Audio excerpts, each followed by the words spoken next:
meeting to order. First up, we're looking for approval of the agenda. Motion and support. Additions or deletions? All those in favor signify by saying aye. Aye. Aye. Those opposed, the same. Motion carried. Public comments. Public, you have 3 minutes to address the board. Step up and give your name, please. Good morning. My name is Ed Woods. I'm up for reappointment to the Lifeways Board this morning. I know I was here last month, and I'm sorry, but I promise I won't be back next month if I'm successfully appointed this month. I've been on Lifeways Board a long time, and people always ask me, why do you keep doing that? Well, I have a couple of family members that access that system on a regular basis, and one of the requirements of the mental health code is that family members be part of the board. And as a member of the board over the last couple of months, my family members have come in direct contact with some of the services we provided, and we found some problems in access and in emergency services. And myself, along with my colleague back here, Melissa Callison, met with management and leadership, and I think we've made some really good changes to that, so that the community can now access services, I think, easier, simplified the services, repaired some mistakes that were being made, and that's an ongoing process, and they're continuing to improve that. So I think that I can continue to be an effective board member. I appreciate your support in the past, and I appreciate your time this morning, and thank you.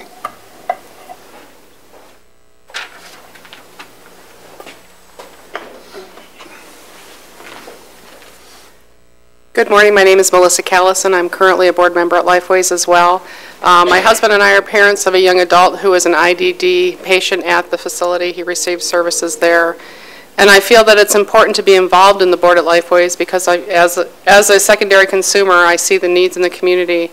And I think firsthand I've got some knowledge as to how we can make improvements and make the community better for the IDD population. Thank you.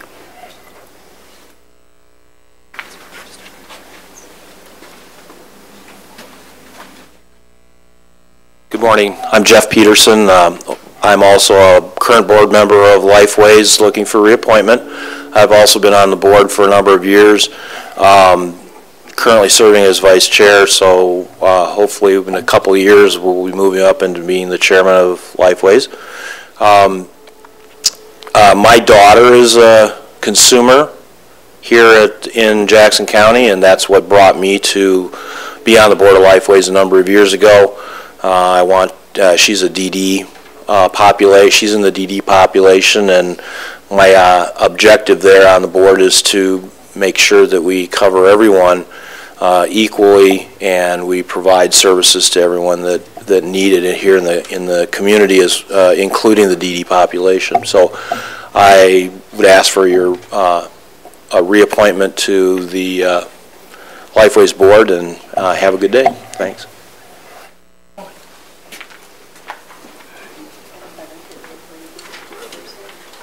Any other public comment?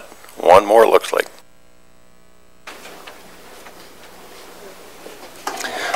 Peter Bournemouth. I wanted to comment a little bit on the ongoing issue with our sheriff. And I'd like to point out that the one power that this board has over the sheriff is the power of the purse. The sheriff is probably the most powerful elected official in Jackson County, and obviously is not going to voluntarily resign for the benefit of the people.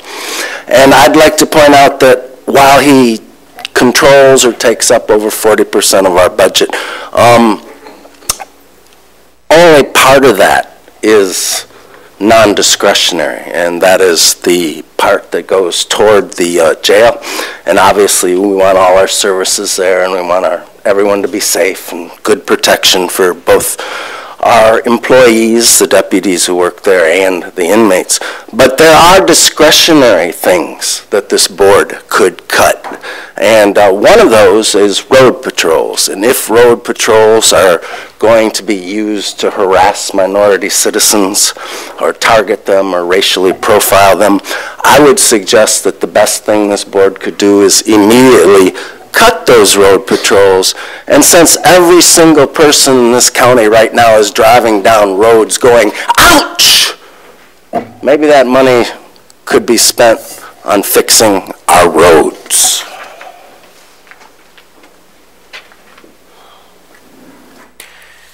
Any other public comment?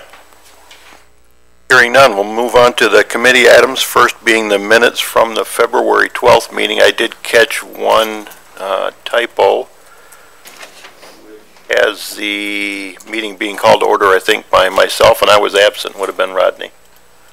So if we can have the one correction and then a motion for I'd like to approval. approve the corrected minutes for last month. Support.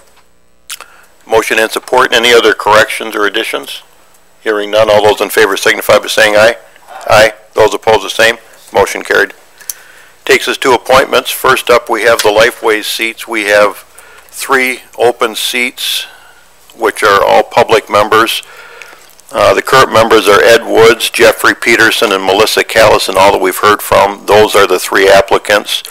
Unless there are any nominations from the floor by the committee, we can, in one fell swoop, I think, if there's a motion to do so. I would move Ed Wood, Jeffrey Peterson, and Melissa Callison for the Lifeways Board. Motion and support. Any questions or comments? Hearing none, all those in favor signify by saying aye. Aye. Those opposed, the same. Motion carried. Brownfield Redevelopment Authority, we have 1 commissioner member. James Shotwell is a member and applicant. 2 public members being A.J. Crownover and Ted Hillary, both who have reapplied. And same as with Lifeways, if there are no intended nominations from the floor, 1 motion to forward all 3 names. I'd make that motion. Support. Motion and support. All those in favor signify by saying aye. Aye. Those opposed, the same. Motion carried. The Economic Development Corporation, 4 seats, all commissioner members. Well, I guess it's a typo on here. It says 1 commissioner member 4 times. But looks like 4 seats, and the applicants are James Shotwell Jr., who's a current member, Tim Levy, who's a current member, Ron Ellison, current member, and Phil Rosinski's seat. The applicant for that is Martha Firstenow. Thank you for the help. I would have butchered it. If there are going to be no nominations from the floor, Support. motion and support. All those in favor signify by saying aye. Aye. Aye. Those opposed, the same. Motion carried. Thank you.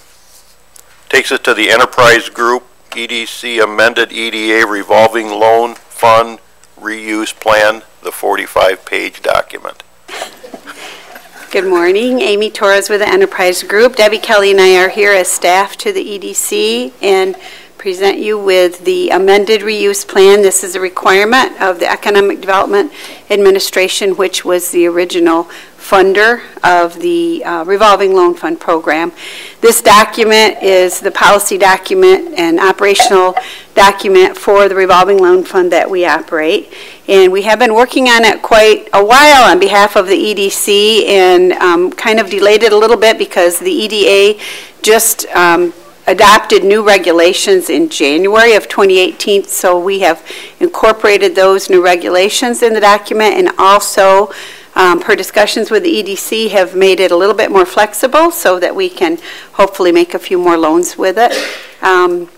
You have the document in your possession. If there are any questions, I'd be happy to address them. I do want to point out one very minor change. After this was sent to the Affairs and Agencies, our EDA representative asked us to, on the very front page, there is the very top line was EDA review and administration, and we were, or review and approval. We were going to put a date in there. She asked us that we take that review off. So instead we have adopted EDC of Jackson County March 2nd, and then adopted, assuming that you adopt this at your County Board of Commissioners meeting on March 20th. That day will go in there, and then there's a third line, approved date for Economic Development Administration.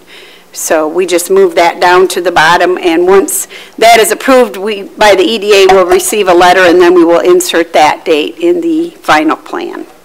That's the only other change. The only change since we sent it to you. So I would request that you consider adopting it with that minor change. Okay, so are there any questions of Amy first? And if not, we'd be looking for a motion to send this on to the full board. Support. Motion and support. Questions or comments? Hearing none. All those in favor signify by saying aye. Aye. Those opposed, the same. Motion carried. Thank you very much. Next up, we have the airport update with Kent Maurer. Morning, Kent. Morning.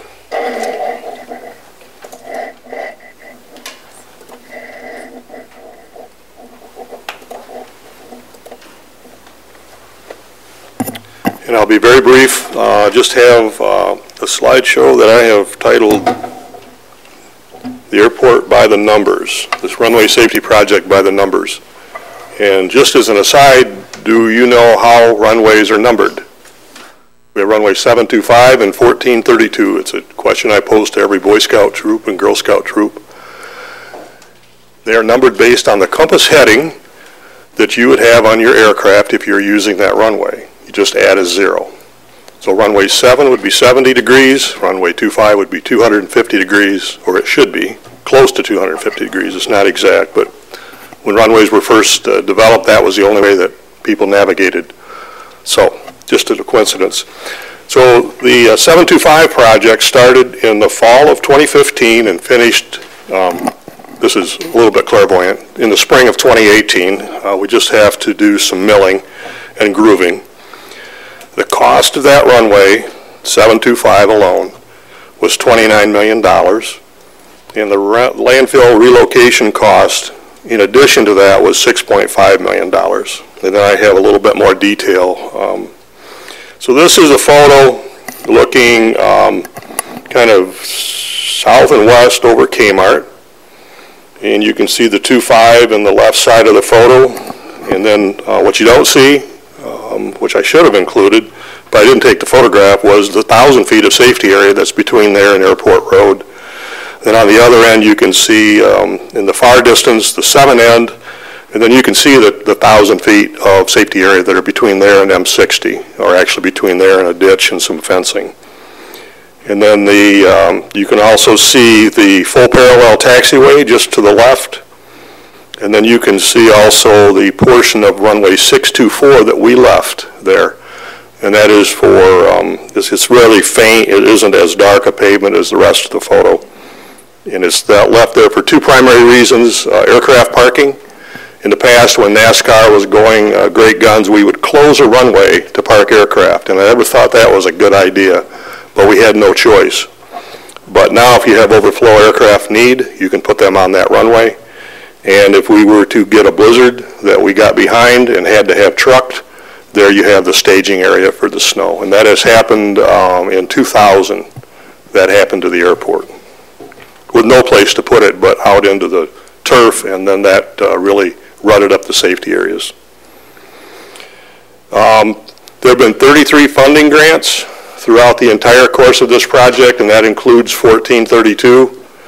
There was a point in early 2005, I think, we had 6 or 7 at one time in front of this body. One of the commissioners is on this aircraft, enjoying the first takeoff on runway 7. I'll let you guess who that was. So here's the total project. Federal discretionary, and those are funds that come out of the FAA Airport District Office. They're kind of like special gift packages, if you will. There's a certain amount of political finagling that has to go on to get in on the list for these. State apportionment, and those are the funds that the FAA gives to the state of Michigan to allocate to airport projects like ours. And they're kind of passed through, but then the state is hired to administer those funds. And I think to our benefit, because if you're in Ohio, you have to submit your grants, all grants, right to the FAA Airport District Office in Detroit. I think because the state of Michigan administers the grants as a state block grant fund, it puts us closer to those folks and closer to that organization. Non-primary entitlements, that's $150,000 that non-primary airports get each year to do projects. All of ours, with very few exceptions, have been allocated to this runway safety project. So what we've deferred has been the replacement of snow removal trucks and things of that nature. The state paid $2.6 million in matching funds. and the county paid $1.185 million, which is about 2.5% of the total. Yes, sir. I want to make this board aware that that was action taken by the 90s to put away that $1.2 million and help get us where we need to be on this project. And because of that foresight and planning, we were able to leverage this $42 million. And that did two things for us, I think both somewhat unintended.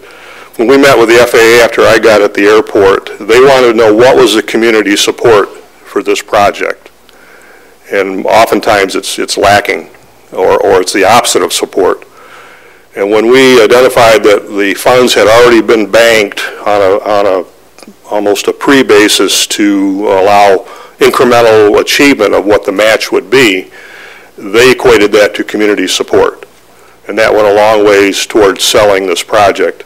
And there were other times that we used the funds in there. They weren't all needed the first year as match funds, but we used them for cash flow on certain portions of this project that needed to be done at that time, and they were later reimbursed. So for those two reasons, the foresight of banking that match really served this project well. And so the total was $42,563,000. And then you add into it the landfill relocation, and the budget for that was trucking and tipping was $6 million, and then the environmental was $500,000. And that environmental could have been far in excess of $500,000 just because we got lucky on what we didn't find during the excavation. So here's a chart. I think this is kind of telling of the total spent on all projects since 2005. Construction was 61.5%. Property and easement acquisition was 17%. Landfill removal was 13 plus. Engineering 3.9. FAA grants 2.3. And that's a reimbursement. It's called the reimbursable agreement, and I don't have enough time to explain how that works, but and then environmental was 2% of the total project. Pat Mills retired last year. We've hired a fine person who has filled the shoes, plus Julie Williams, and that happens to be a picture of Pat's husband.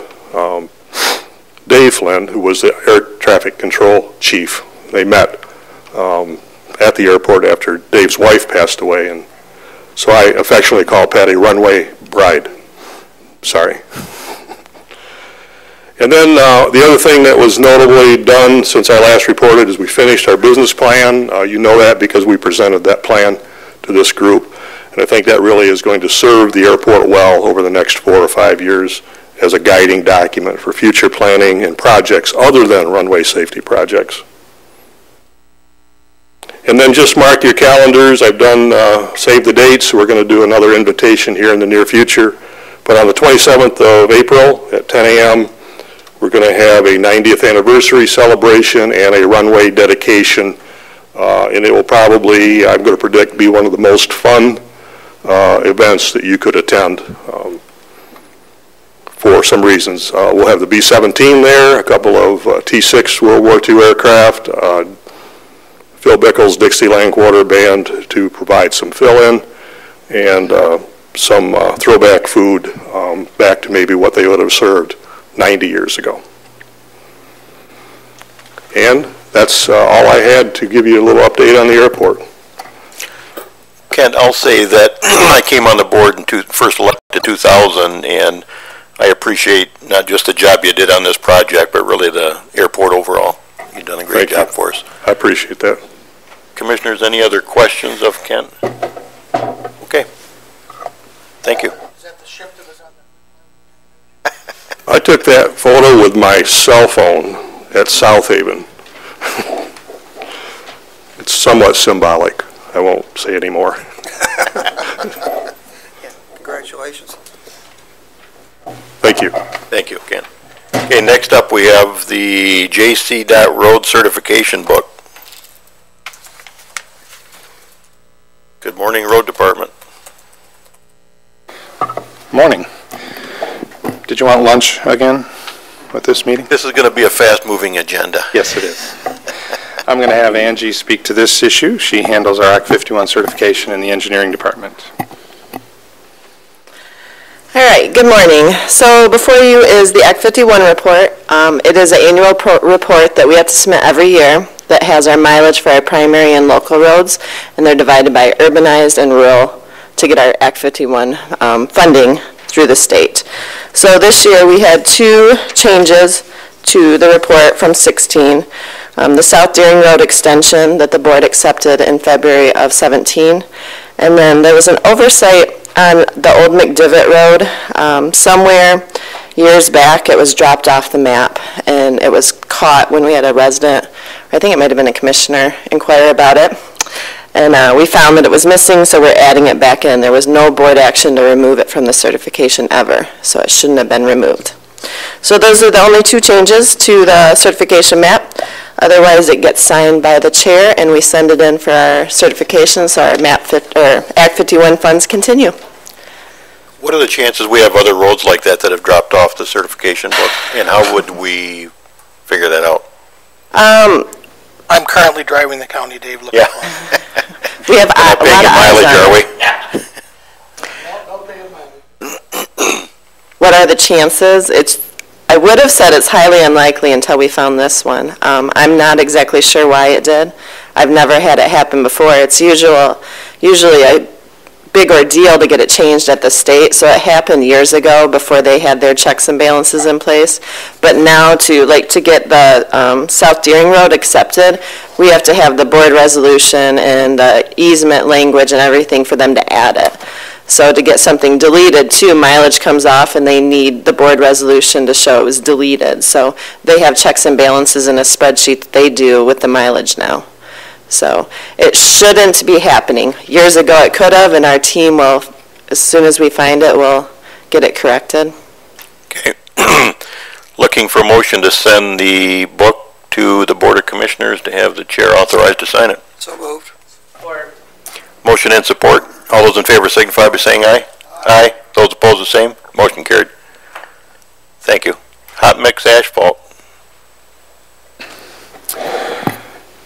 Thank you. This item is basically a continuation of our partnership with contractors, and we're happy to recommend that Michigan Paving Materials would be our primary provider, and Lakeland Asphalt would be a backup just in case there were issues in supply. Cost not to exceed $1,325, $1,325,000. This goes to the full board. Commissioners, any questions? If not, a motion? Make a motion. We send it to the full board. Support. Motion and support. All those in favor signify by saying aye. Aye. Aye. Those opposed the same. Motion carried. Cold patch. Cold patch we still use, believe it or not, for emergency patching and repairs. We do run our recycler that you helped us purchase and supported last year every day. And we do try to maximize the use of hot mix, but there are times we do need the cold patch, and sometimes cold patch is a better material depending on weather conditions and so forth. So we do need a baseline amount with your blessing for a budgetary line item each year. Okay, again, Commissioners, goes to the full board. Looking for a motion? So moved. Motion and support. All those in favor signify by saying aye. Aye. Aye. Those opposed the same. Motion carried. Floor sweeper. At JCW, we have a new emphasis on cleanliness and safety in all of our buildings and shops, and I don't think it's a big secret that our shops get very dirty, especially after every winter storm event. We track in all kinds of mud, grime, and salt, and it creates safety issues and cleanliness issues in each of our buildings. So the old sweeper we had was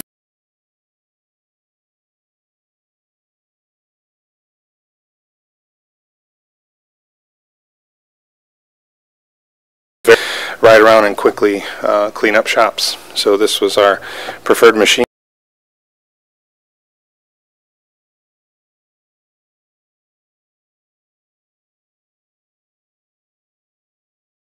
And in the bond proposal as well? Correct. Okay. We always had something like this listed. I identified that need.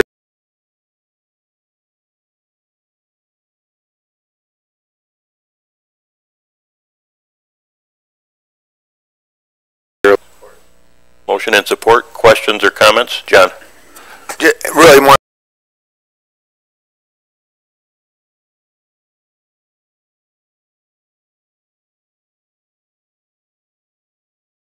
And I think that that's crucial for all of our equipment, and also crucial, I think, to reach out to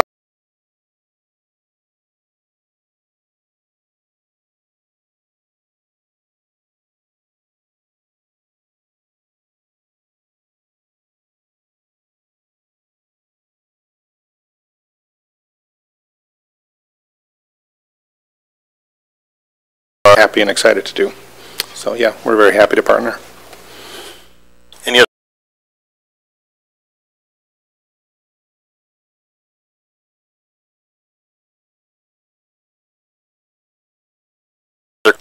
Thank you.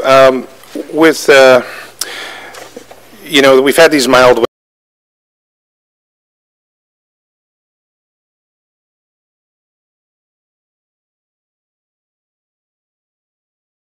initially with necessary salt amounts to keep roads safe.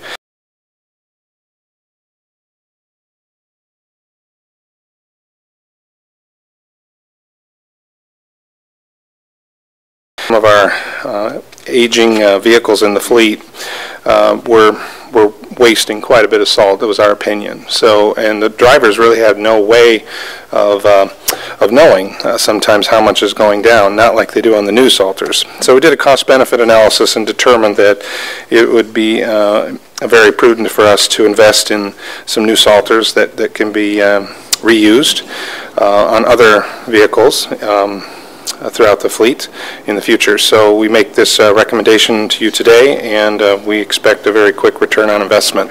It also falls under the bonds issued for capital equipment. Okay, again, it's below 75,000, so it's approved here at the committee level, and be looking for a motion. Support. Support. Questions or comments? Hearing none, all those in favor signify by saying aye. Aye. Those opposed, the same. Motion carried.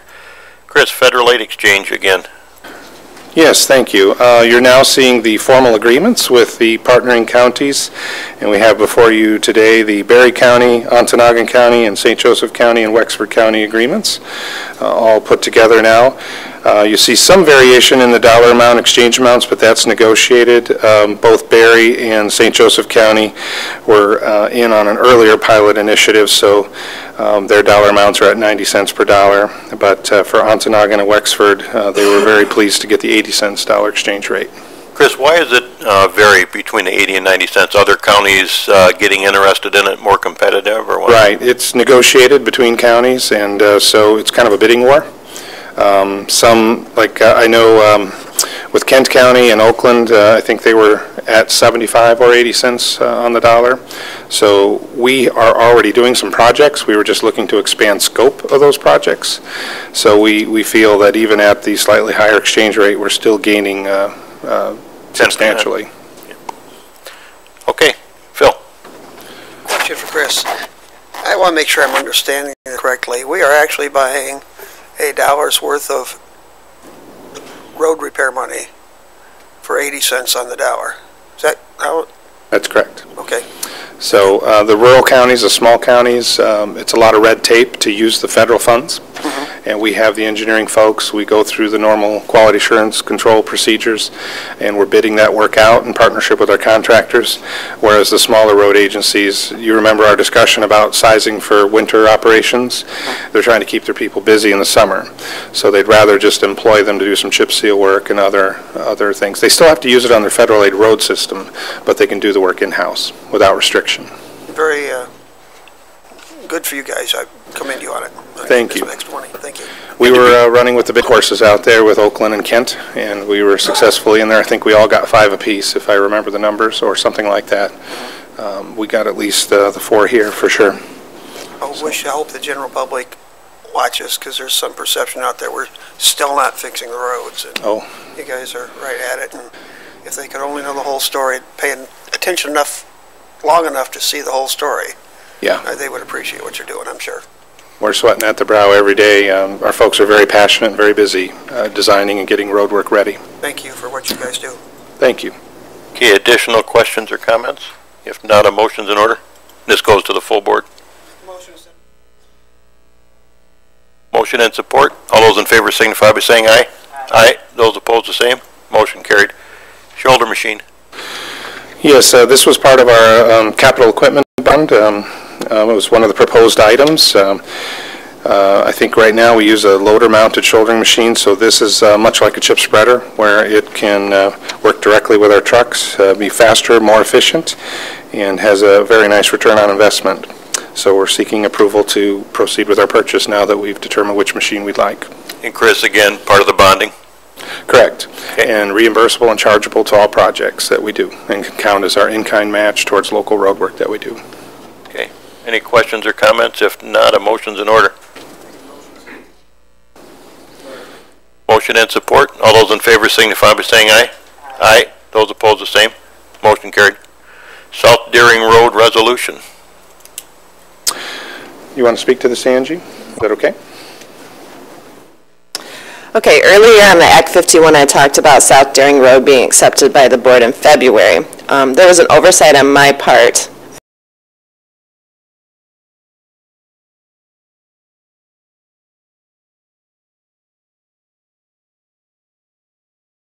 I was still saying that it was accepted in February of 2017.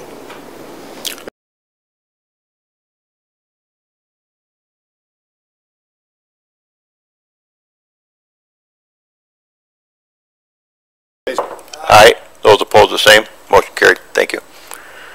Plow trucks.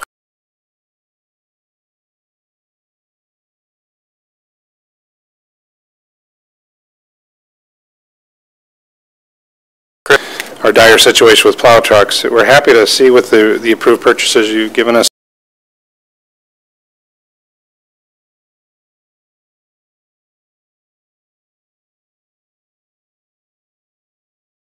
of many trucks in critical condition yet. The plan, as you may recall, was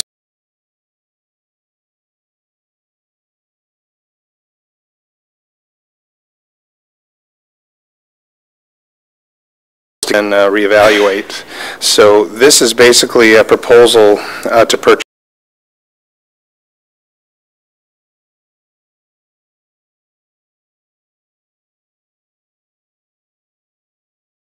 smart to pool Calhoun's 4 per year that they're doing, putting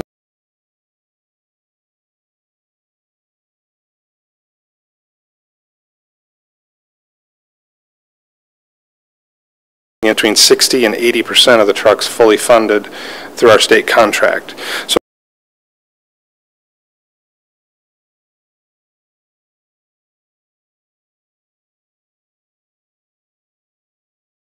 fleet at between 20 and 40 cents on the dollar.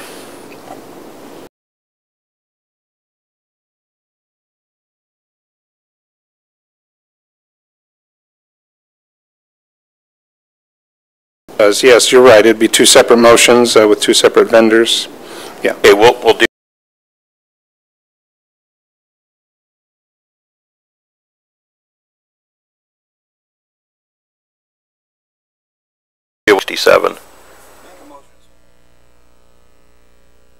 Motion in.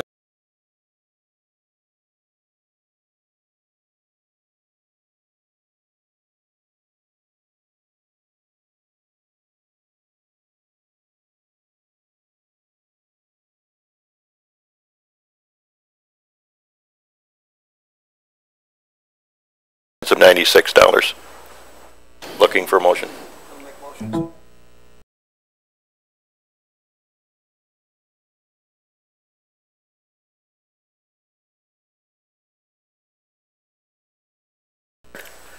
Road recycling and improvement program.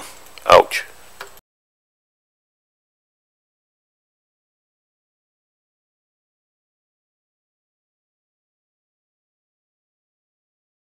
Substantial savings in the long run with an investment, and I think a very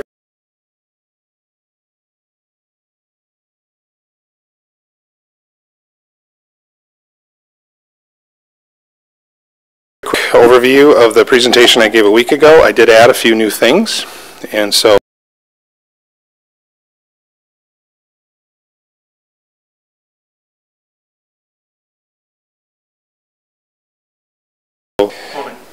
Mike is, he lives in the UK. He's here today to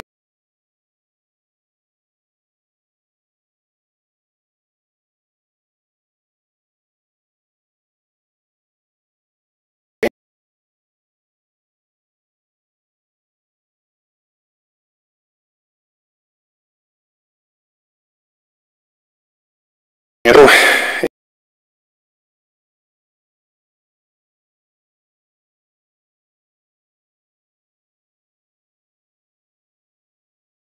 road in Grass Lake, and you see here we're very frustrated at how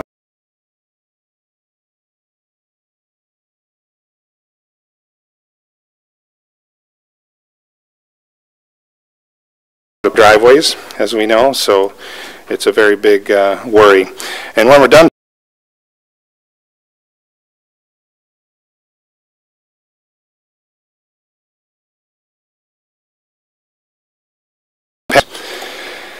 and then even with our new patches, you can see a crack in the distance.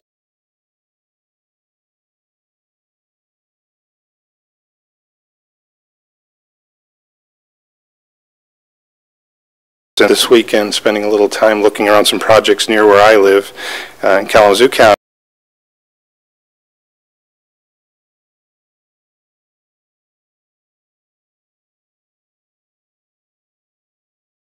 Factor the winters we're having. We're getting 3 or 4 packed into one.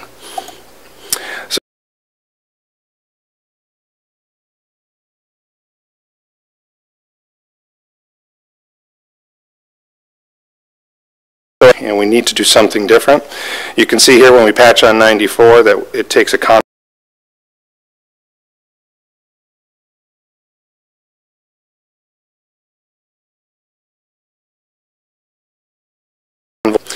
So we're praying that it holds all together here, but it's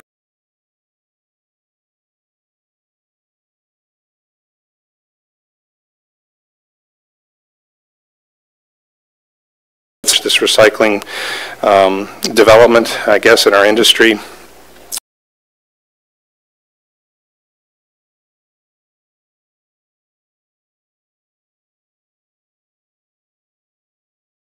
To develop. It used to be a very long train of several pieces of equipment.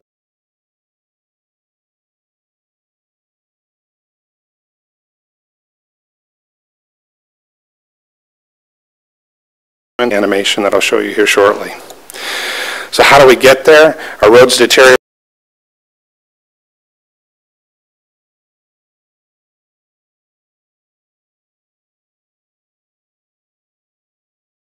We've talked about oil changes in cars being the routine maintenance, the crack sealing.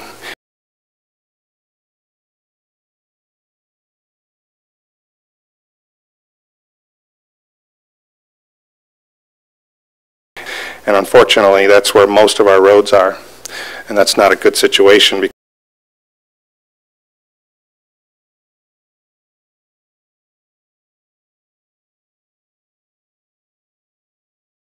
Because at year 25, you do an overlay at $125,000, and at year 50,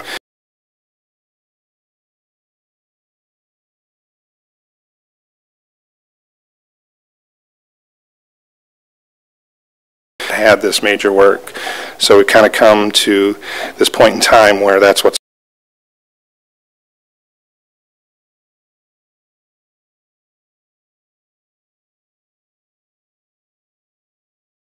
the ones that we are 100% responsible are in very bad shape.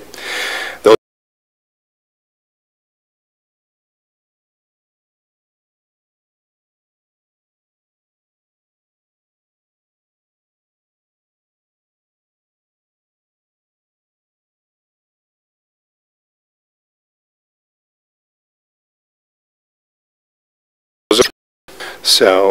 those roads are about to go into that category. We're doing all we can.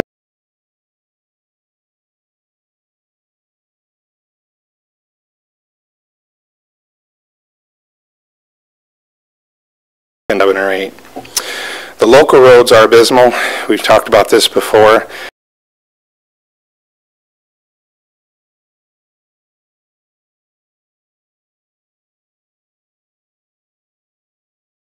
The death by 1,000 cuts is shown in this graph. All the red roads are the 4.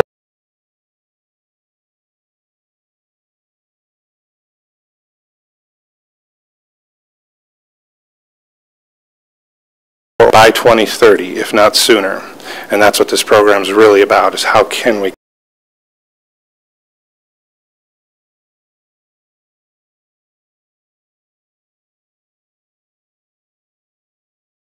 get just as quickly as we're repairing and replacing them, and we're moving around chasing our tail. So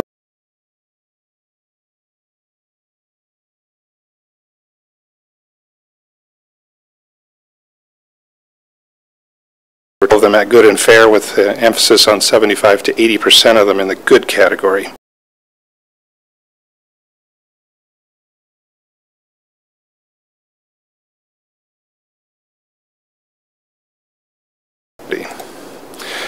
So, I've mentioned this before. There's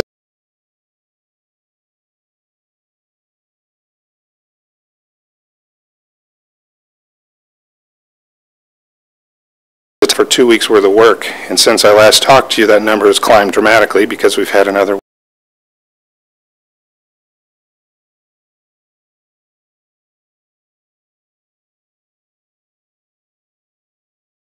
We know the patches don't hold. You can see in the distance of this photo there's a leaf blower. We're patching.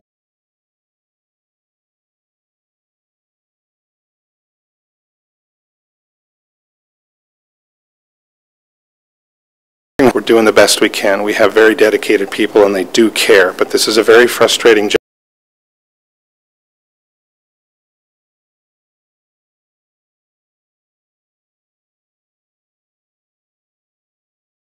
We're expecting the upticks as shown in this graph. How are we going to spend that money?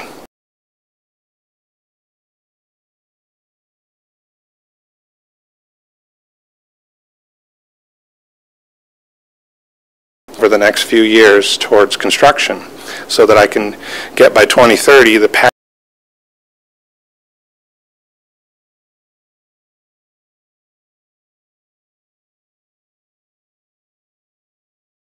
about this a week ago. It's bold, it's new and innovative, environmentally responsible.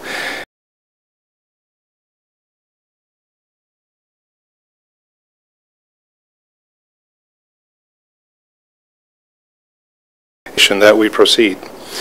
So if we had a 5 or 6 year old road that looked like this,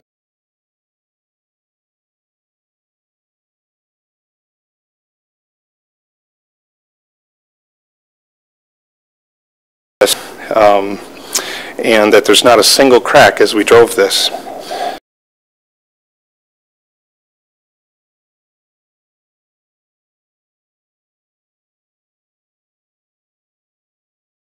We saw project after project just like this out of the list that Ontario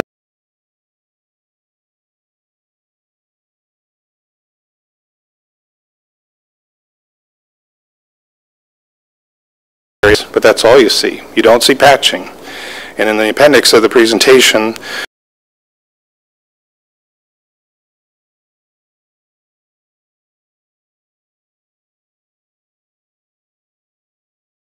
a PACER rating of at least a 7 in my estimation.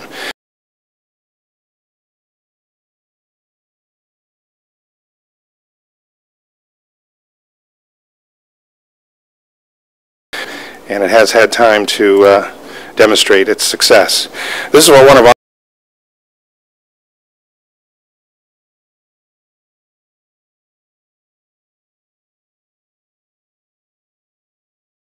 So just a quick review, and I have some new information here, so if I can have your full attention.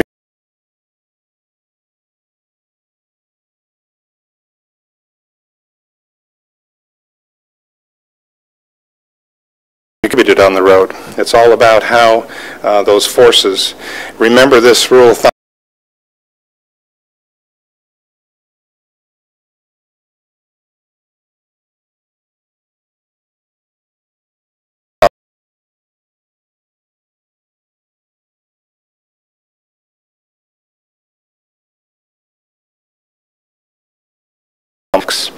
And when the loads cannot be sustained, you get what this top right photo shows. This block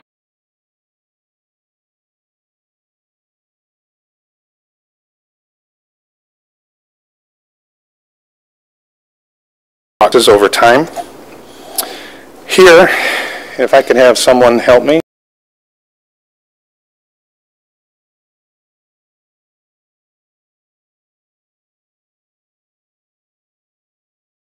Shows you core heights. Last time we kind of talked about The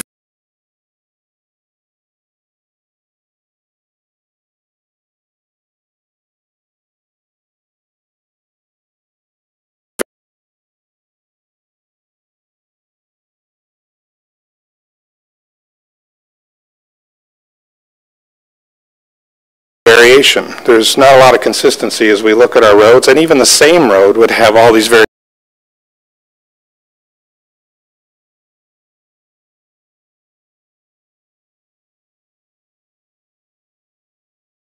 Today would grind all that up and make one homogeneous road that's much more.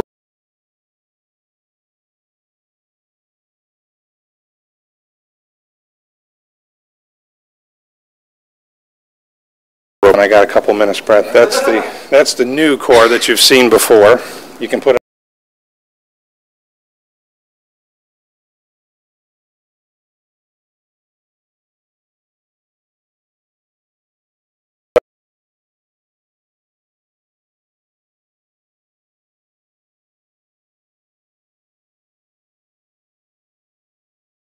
Take your hot mix asphalt, just bear with me for a second. It has a coefficient of 0.4.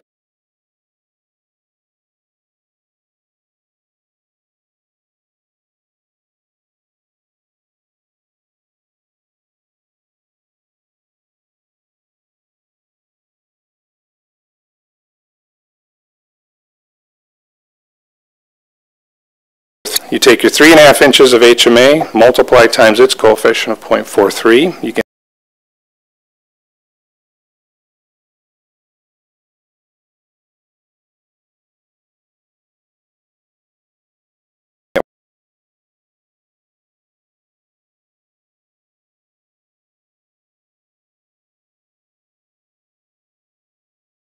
within $300,000. The cost of doing a road like that is less, or at least.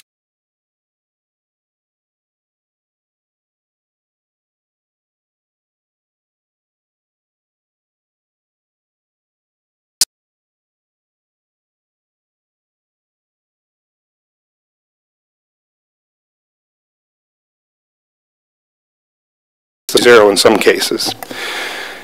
And with every freeze-thaw cycle,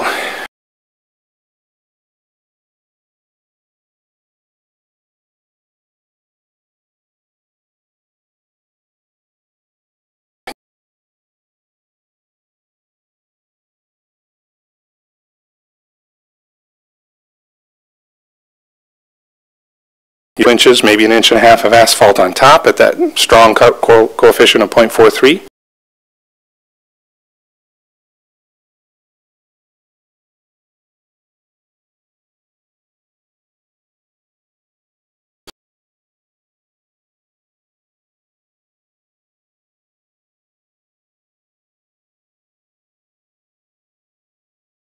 A CIR or an FDR, full depth reclamation.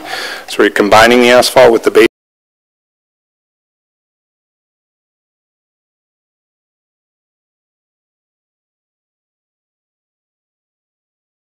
Because this, it's 2 inches less. 6 inches of that times 0.35.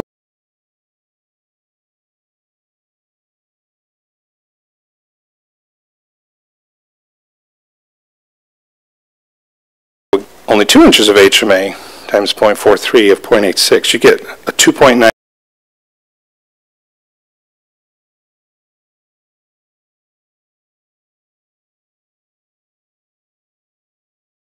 And the water around it is still just as strong. So when you're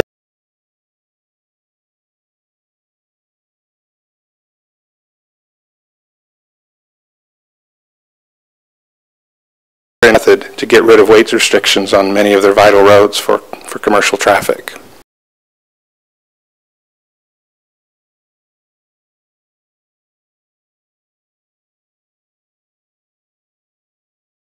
Well over 3 with your structural number. So in some cases, if we did it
Here's the milling.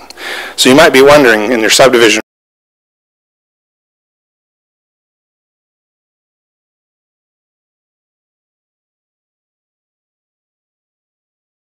a local stationary place with another piece of equipment that's listed. It's a state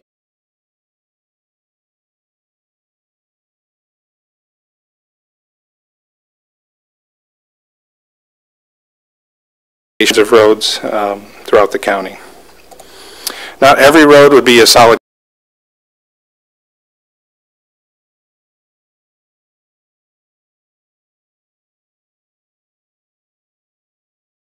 with concrete underneath, as long as you can get it. In other words, you're not limited by a curb section.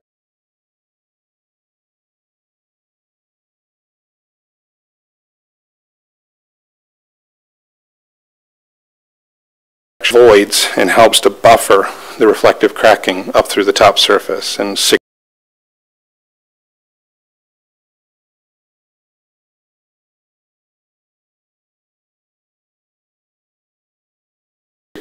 but it is an option for us.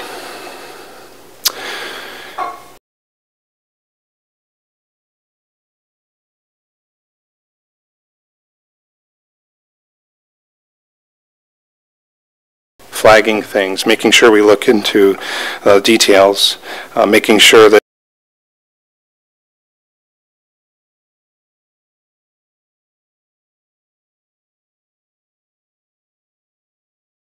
I want to point this graph out. Again, it supports our argument on the reflective cracking.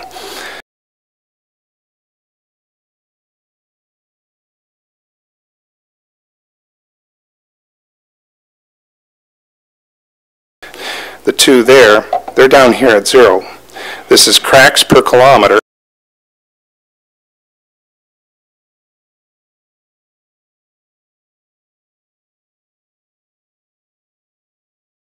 Saw what Ontario had done and how the roads have held up. So it was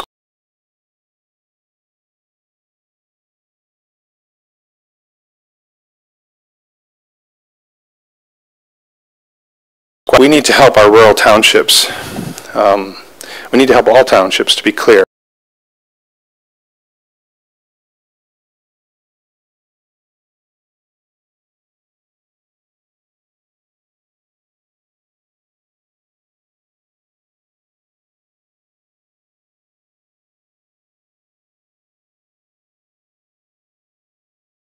Make it, but you could pulverize an existing road that was in bad shape like those we've seen in the first part of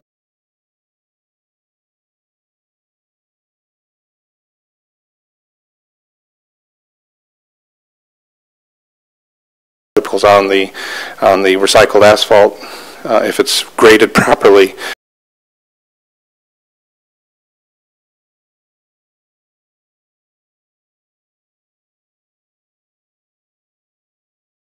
No asphalt with chip seal could help a lot of our low volume roads in rural areas.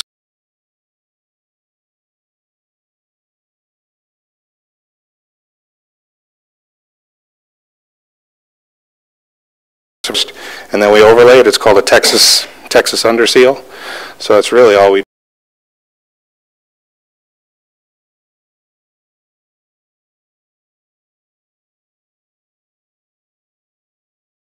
equipment. You have the more complete list in the board docs.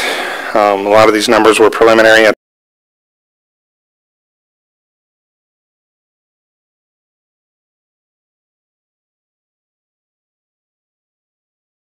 the program, but we're trying to do it right. I want to emphasize this isn't some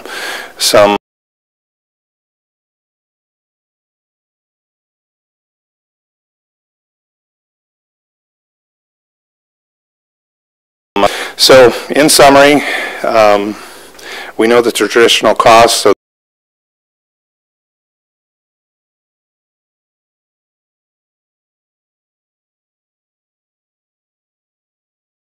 the structural number or more, we expect to save about $100,000.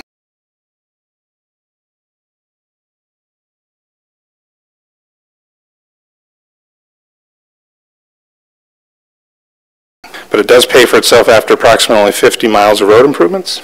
And looking long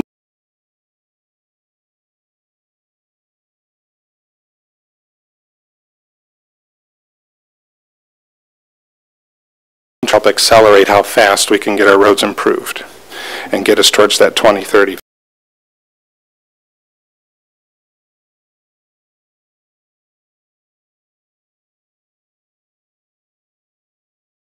Fourth, we're using our existing road system, recycling it, and this method has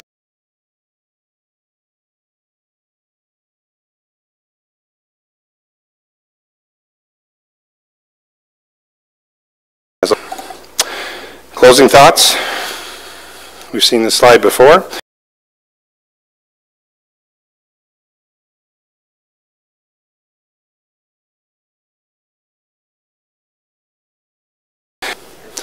Mike, would you like to come up? I have no idea what he's going to say.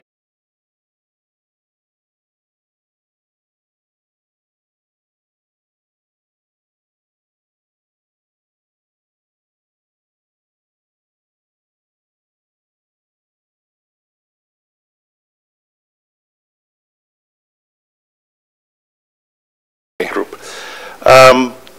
We have been involved in recycling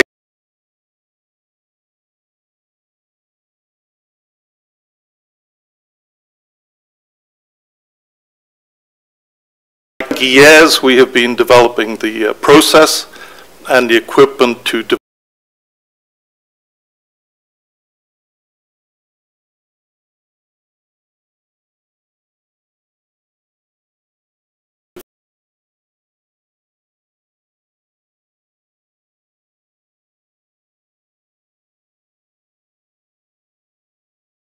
more about problems, climatic conditions, different pavements,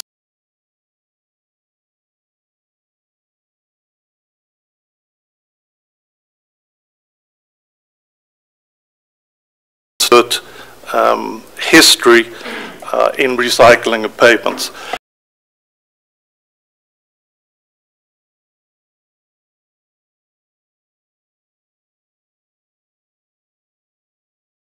Into recycling, how to support recycling, how to design recycling.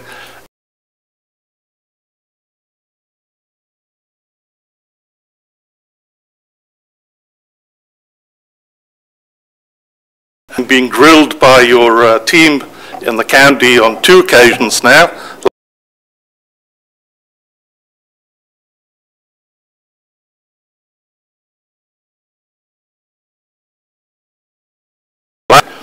And what's particularly unusual in this case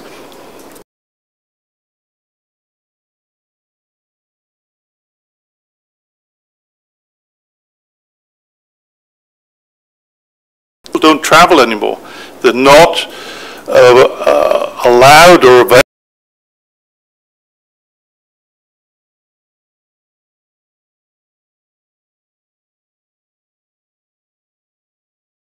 by states which are also recycling, that have had a good history.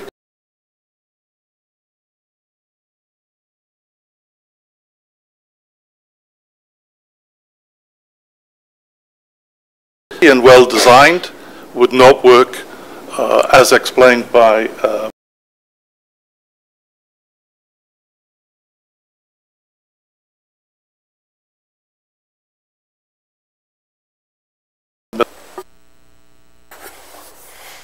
the question in the room that has been posed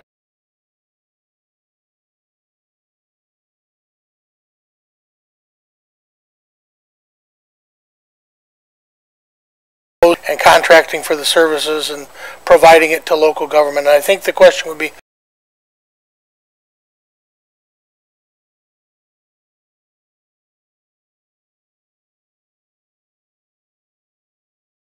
yeah, they got more. No, just hit. Have a seat. Thank you, Mike.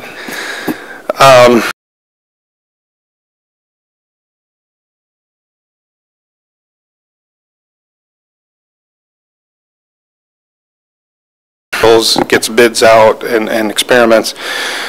Honestly, city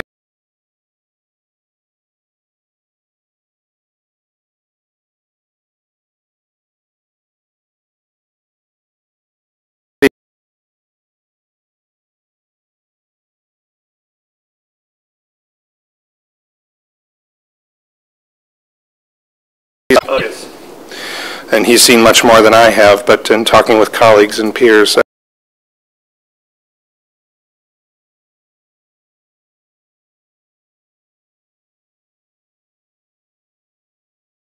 the industry in construction to have self-preservation interests.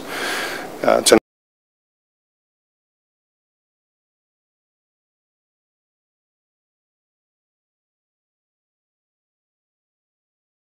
not move.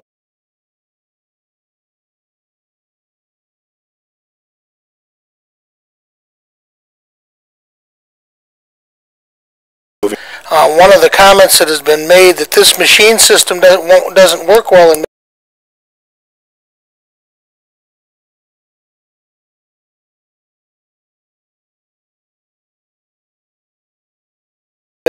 engineered system properly. What's your answer to that?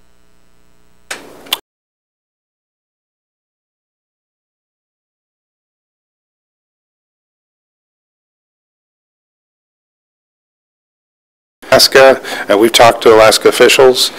All I can say is it does take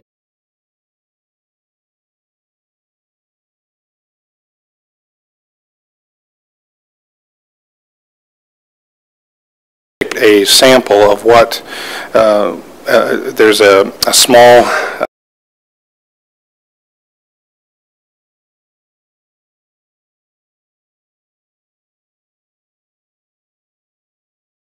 range you need between 0.3 and 0.4. Mike, do you want to add to that at all, what you've seen?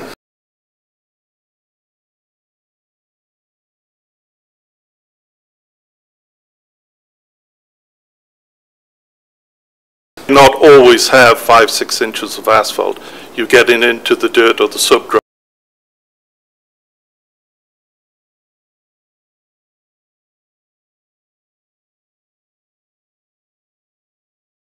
Right, let's say thinner material and your base material, make a composite mix design that'll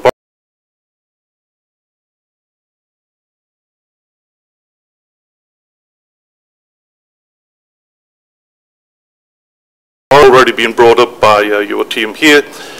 Clays are difficult materials, but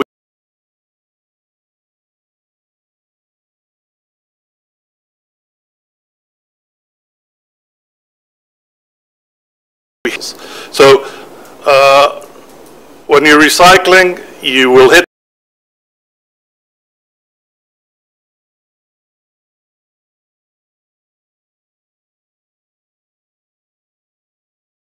design and engineering and quality control. This is not something where you hand the keys to the crew and say, hey,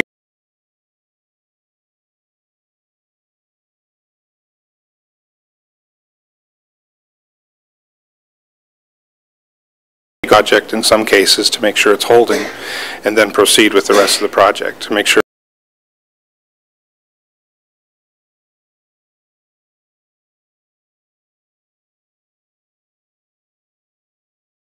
One and contract with us, and then we would do our part? Feasibly.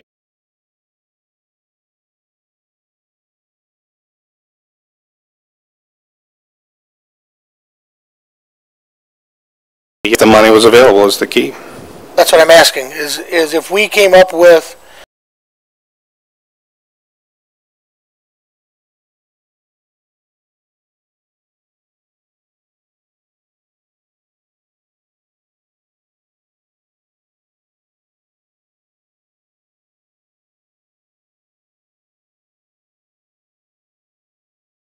yes. We can only do between 30, maybe 60 miles.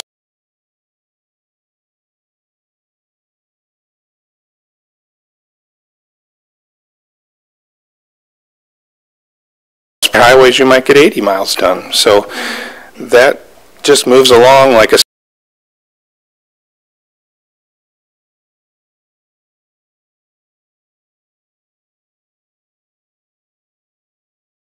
awesome. I would love that.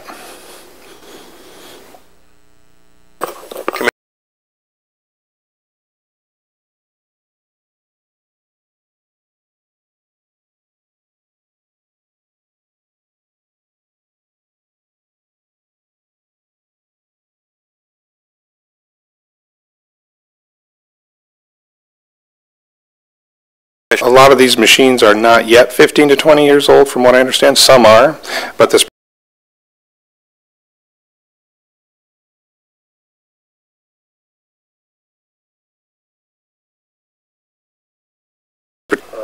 we also manufacture milling machines, and we have more than 20 years life.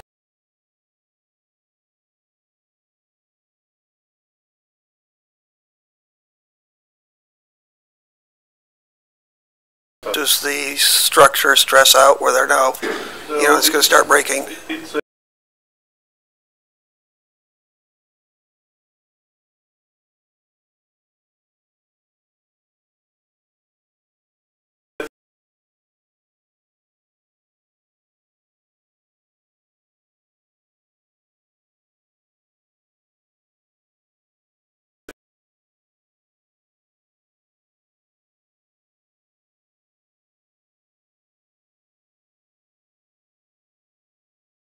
Yeah, good questions of Mike, and I can tell you that we totally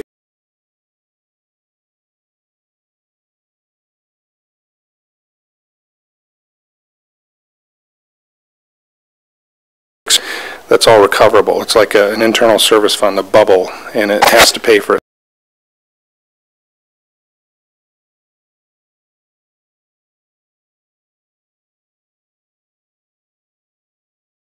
Evaluating, is it time to trade in? Is it time to just maybe overhaul the machines?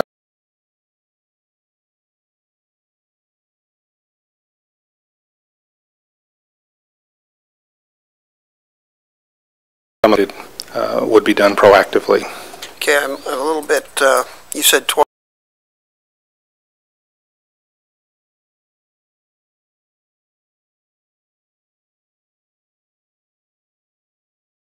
Machine, that's totally acceptable. So we do know early on in your presentation.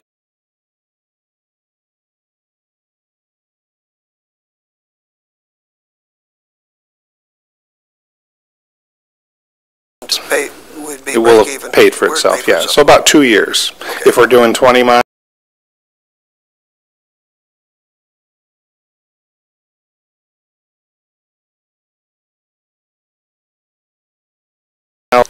Building upon Chairman Shotwell's question, are you aware, are there any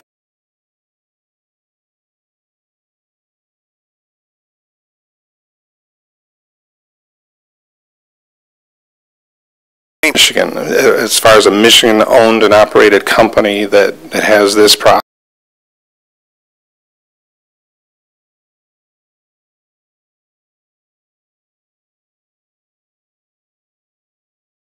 Or so, but Illinois and Ohio come to mind as to the source of those.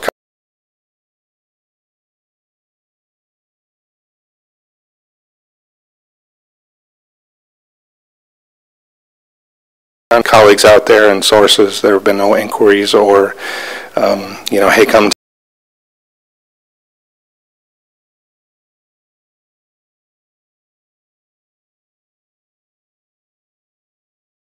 Come in from out of state to try to do some,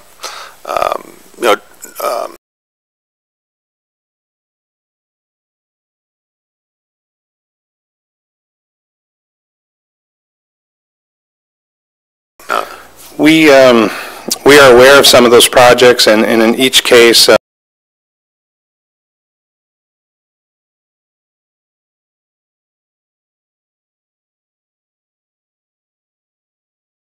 to fully vet out what happened there, but I can assure you that we would not be replicating.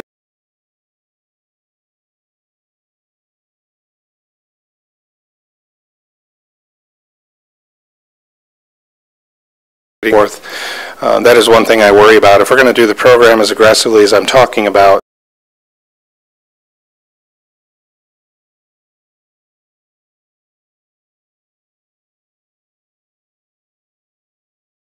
so a crew of 10 to 12 people, it could be very cost effective for us to do just a baseline work.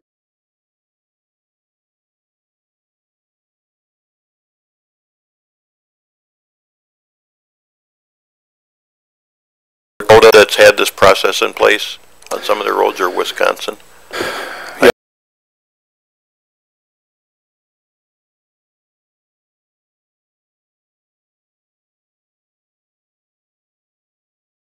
tried here? Maybe early on, Mike, are you aware of it? They've really kind of smoothed those out.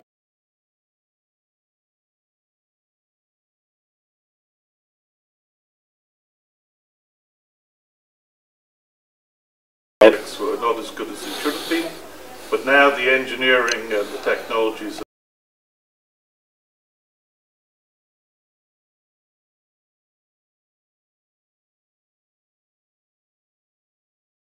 on projects on interstates in the USA now with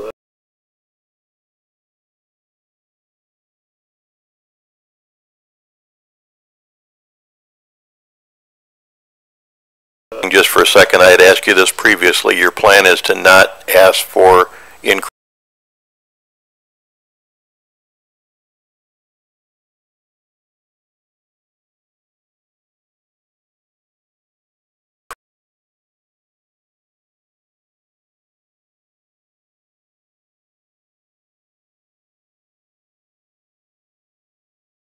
Have we heard enough? Got all of our questions answered? We're ready to vote?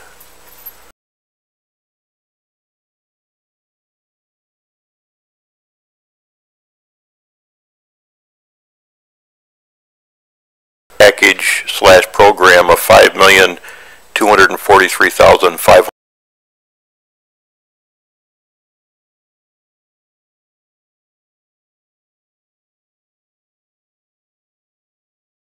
The Edenauer Lowboy transfer. No, it was the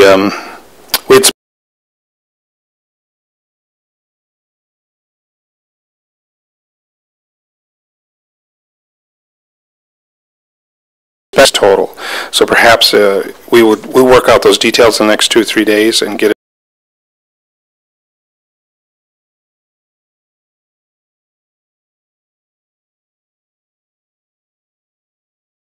With this project, how long would it take to gain possession? Where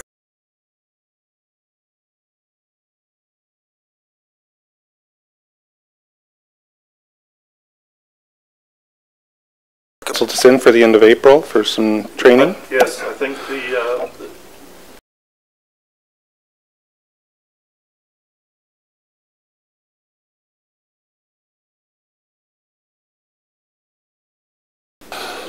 provide training, pavement investigation work to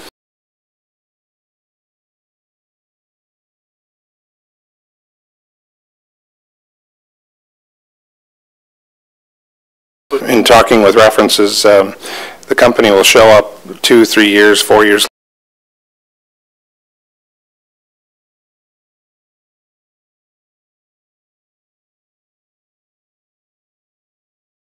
So, Chris, is it fair to say if we don't approve the bonding, we're not going to buy the equipment?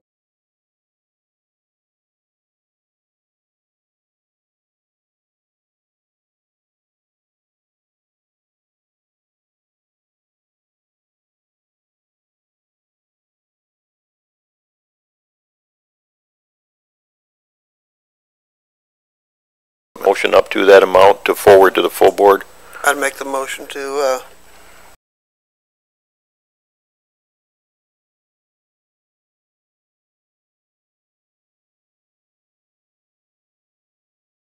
Aye. Aye. Those opposed, the same. Motion carried. Bonding.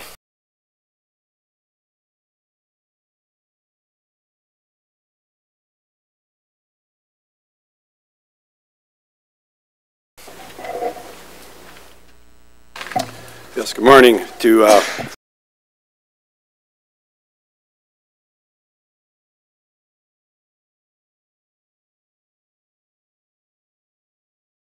$50,000 based on some information I received this morning.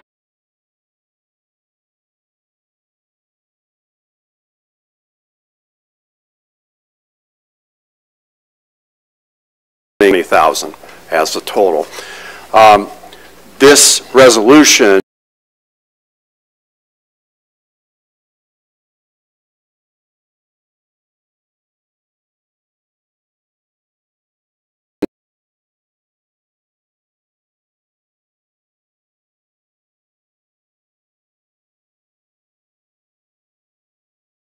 The strategy for this particular resolution is to say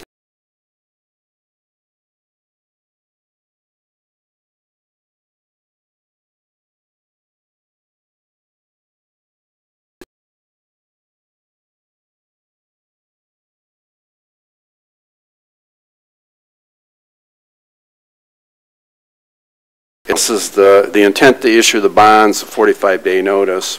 And I mentioned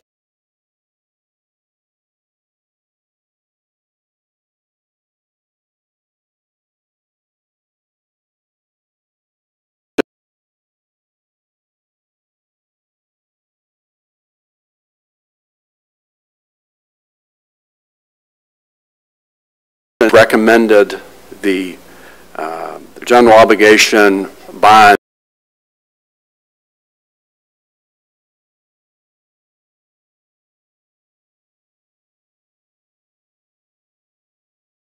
and secondly allows flexibility in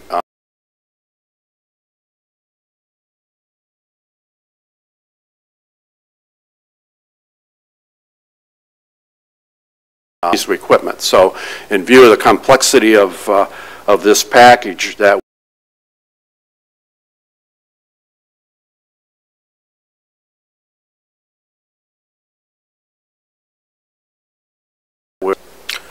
So Jim, just a couple of questions from me. We've talked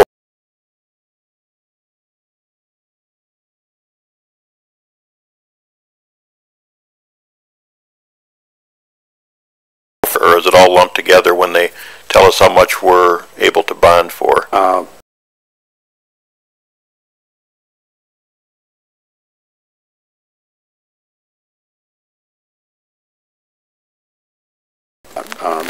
So that would be inclusive of JDOT? Yes. Okay. If it was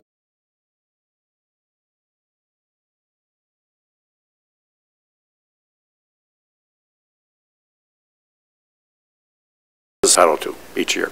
Okay, and how close are we getting, if we approve this, how close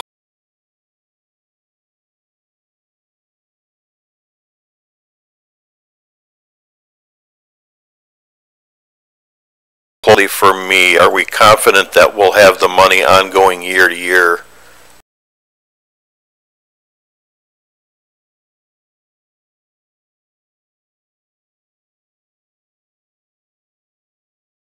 The reimbursement method, in a sense that it's charged out in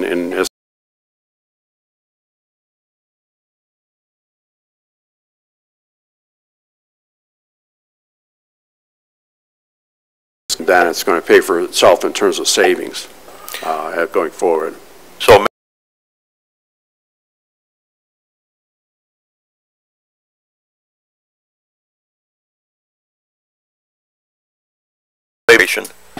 No, not at all. In fact, I've given this example before with CHIPS.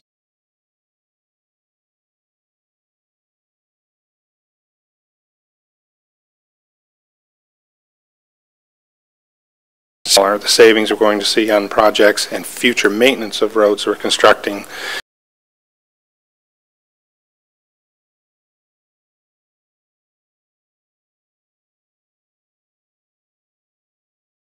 Put your hand up. Yes, sir. Thank you. Why, may I ask, are we requesting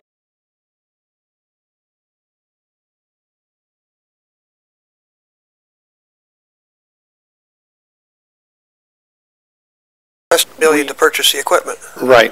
We are financing the plow trucks with it. So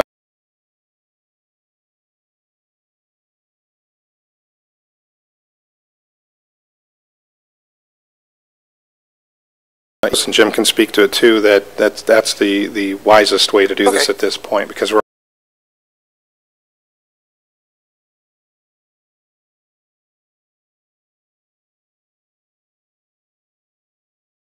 we'd be looking for a motion to send the bond proposal onto the full board.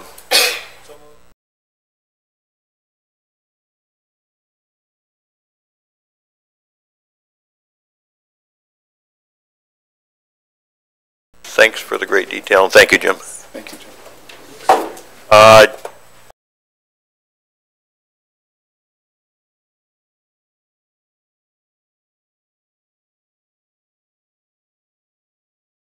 you. One would be that I wanted to emphasize something that wasn't put into the presentation.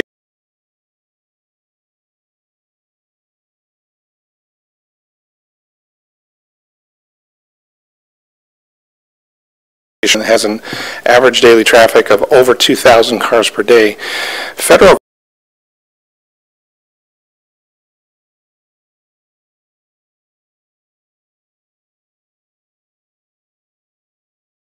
use one of the small mills we're buying in the package to basically cut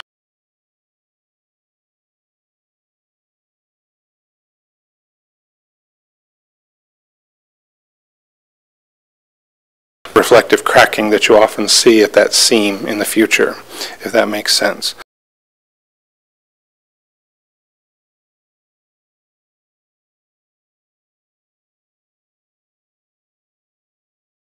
Repair the bases for the roads, and then use our federal funds to pave the top.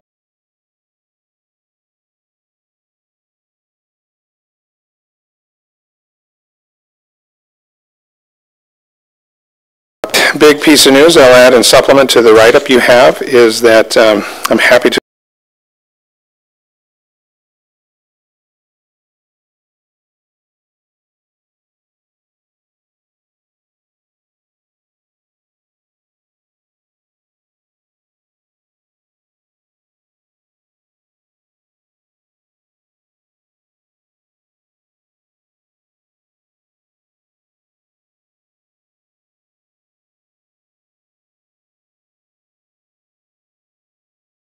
sentiments about how things have changed over the years here. Do you mind coming up and just sharing that? Yeah, we got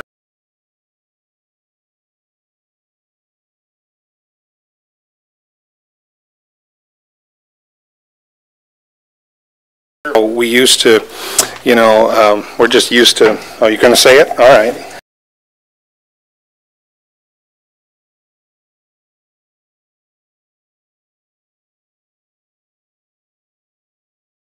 Never been able, we've always built them for 25, 30 years. And every time you put a tray of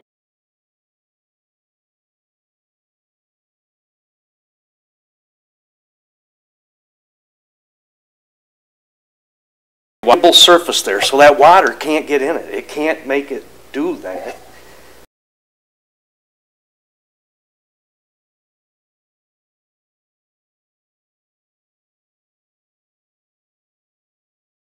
I think the reason that you don't see it, and private contractors don't have it, is it's revolutionary. Everybody's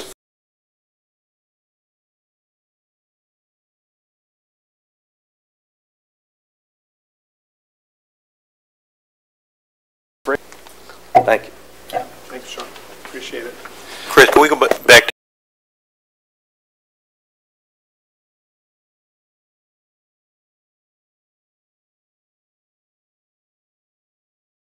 Who needs us, we may share, but the idea is she'll be here full-time. Right. Yeah. Okay. Thank Do you know, Angie, what their plans are? Are they going to need you half-time for a while yet? I don't think they know what they need. We're still working on that. I was actually emailing Kelly Scott right now to let her know my new placement here. But when I talked to her last, she said maybe once a week, either a conference call or on my way home, stop and help the engineering department out with questions to get them through the transition time. They don't, she's not talking about having me 50% of the time. Yeah, and I wanted you to know too that Calhoun has a higher overhead on employees, so I was surprised after crunching numbers that this is more budget neutral than I thought. Their overhead, what we pay Calhoun, balances out with having our full-time here and our lower overhead. So it's a win-win. Well, it's a win for us, and we just want to be good neighbors and help Calhoun through their transition. They're not going through easy times right now. Any other questions? No? Okay, thank you.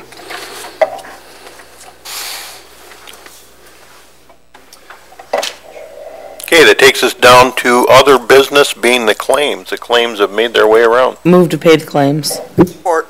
Motion and support. All those in favor signify by saying aye. Aye. Those opposed, the same. Motion carried. Other minutes are none. April reporting schedule is there. I will comment at that Mike and I had a meeting with the courts a week and a half ago there was a request to change up some of the reporting, and I think everybody will be reporting biannually now. And then with a follow-up with Delane after she talked with Mike, you'll see more biannuals versus quarterly for our committee, which should lighten the load a little bit. And we asked those that are going to start reporting biannually to give us more information in that one report instead of spreading it all out. So just for the committee's benefit. Takes us back to public comment.